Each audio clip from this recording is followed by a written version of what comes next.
ଏବେ କଣ ତୋଳୁଛ? ଝୁଡୁଙ୍ଗ? ଆମ ବାଡ଼ିରେ ଏମିତି ଝୁଡୁଙ୍ଗ ତୋଳା ହଉଛି। ତାଜା ତାଜା ପରିବା। ଏଇଠି ଆମର ଲାଗିଛି ଭେଣ୍ଡି,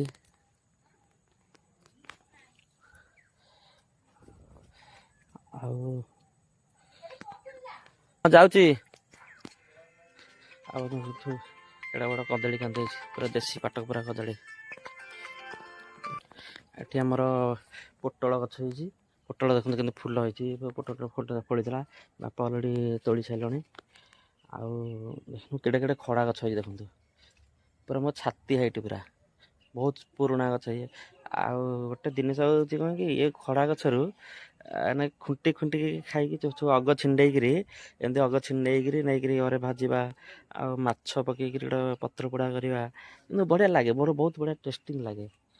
ଆଉ ଦେଖନ୍ତୁ ବହୁତ ଛୋଟ ଭଣ୍ଡା, ଆପଣମାନେ ଦେଖିଥିବେ କି ଏତେ ଏତେ ଗୋଟେ ଛୋଟ ଭଣ୍ଡା ଦେଖିଛନ୍ତି କେବେ? ପୁରା ଛୋଟିଆ ଭଣ୍ଡା ଦେଖନ୍ତୁ, ଭଲ ଲାଗେ। ଆମର ଗୋଟେ ପିଜୁଳି ଗଛ ଏଠି ଗୋଟେ ହେଇଛି, ପିଜୁଳି ଗଛ। ଆଉ ଝୁଡୁଙ୍ଗ ବାପା ତ ତୋଳୁଛନ୍ତି, ଆପଣମାନେ ଦେଖିଲେ କେମିତି ଝୁଡୁଙ୍ଗ ହେଇଛି ଦେଖନ୍ତୁ। ଏ କୋଉ ଭଳିଆ କେତେ କେତେ ଲମ୍ବା ଛୁଇଁ, ଝୁଡୁଙ୍ଗ ଛୁଇଁ, ବହୁତ ସାରା ଛୁଇଁ ଅଛି। ବାପା ତୋଳୁଛନ୍ତି ଅଲରେଡ଼ି, କାହିଁକିନା ବେପାରୀ ଆସିବ ନେଇକି ଯିବ।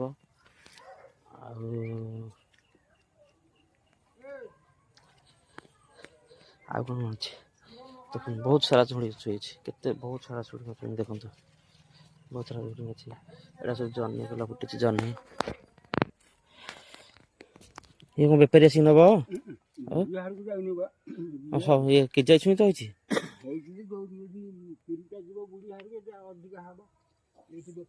ଟେକିଲି ପଠେଇଲନି, ଟେକିଲି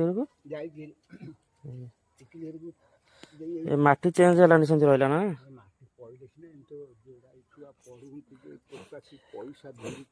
ପାଠ ପଢ଼ିଲେ ତ ସେଇଆ ହବ।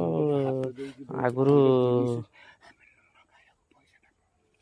କହିଲି ବାପ, ମୁଁ ବୁଲିକା ଏଇ ଅନିନଭ କଥା କହିବି, କିଲୋଟା ଭେଣ୍ଡି, କିଲୋଟା ଜହ୍ନି, ୟାକୁ ବିକି ବୁଝିକିରି ଯାହା କରୁଛି, ତା ବୁକ ବାହାରକୁ ଯାଇ ଯା ପଇସା ସେ ଆଣିଥାଏ।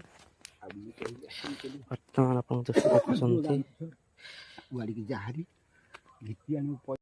ଇଏ ଆମ ବାଡ଼ିରେ ଅଛି ଜହ୍ନି ତୋଳା ହେଇଥିଲା, ଆକୁ ଯାଉଛି ନା ପୋଡ଼ିବି। ପୋଡ଼ିକିରି ଏଇଟା ପଖାଳଟା ଖିଆ ହେବ, ତାପରେ ବାହାରିବି, ମୋ ଅଫିସ୍ ବାହାରିବି। ଆଉ ରହିଲି, ଜୟ ଜଗନ୍ନାଥ ଭାଇ।